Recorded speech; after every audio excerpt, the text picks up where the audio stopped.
বন্ধুরা, চলে এসেছি তোমাদের জন্য দারুণ একটা মাছের রেসিপি নিয়ে। কি জানো, পার্শে মাছ সর্ষে পোস্ত করব। দেখো, এই যে পার্শে মাছ নিয়েছি, নুন হলুদ মাখিয়ে নিয়েছি। আর এদিকে আমি এই যে সর্ষে পোস্ত আমি বেটে নিচ্ছি, তারপরে পরে সর্ষেটা বাটবো। হ্যাঁ, দেখো এই যে তেল গরম করে নিয়েছি কড়াইতে। মাছগুলো হালকা করে ভেজে নেবো, বেশি ভাজবো না, হালকা করে ভাজবো। দেখো বন্ধুরা, এই দেখো একদম হালকা করে ভেজে নিয়েছি, তোমরা দেখতেই পাচ্ছ একেবারে হালকা।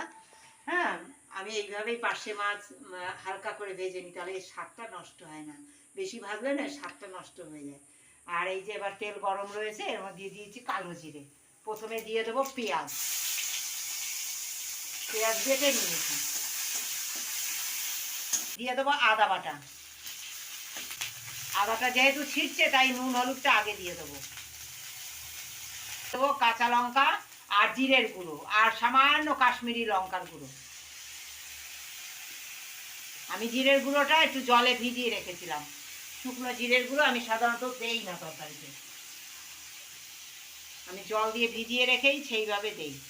এবার এই জল দিয়ে সুন্দর আমি একটু কষিয়ে নেব। সুন্দর আমার তেল ছেড়ে এসছে। এবার দিয়ে দিচ্ছি আমি পোস্ত বাটাটা। পোস্ত বাটা দিয়ে সুন্দর কষিয়ে নেব আমি। এখন মশলা কষে গেছে, খুব বেশি জল দেবো না।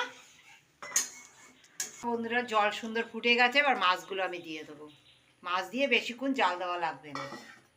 দিয়ে দেবো আমি কাঁচা লঙ্কা চেরা, সামান্য একটুখানি চিনি আর একটু এই সর্ষে বাটার জল, কাঁচা সর্ষে তেল দিয়ে আমি নামিয়ে দেবো।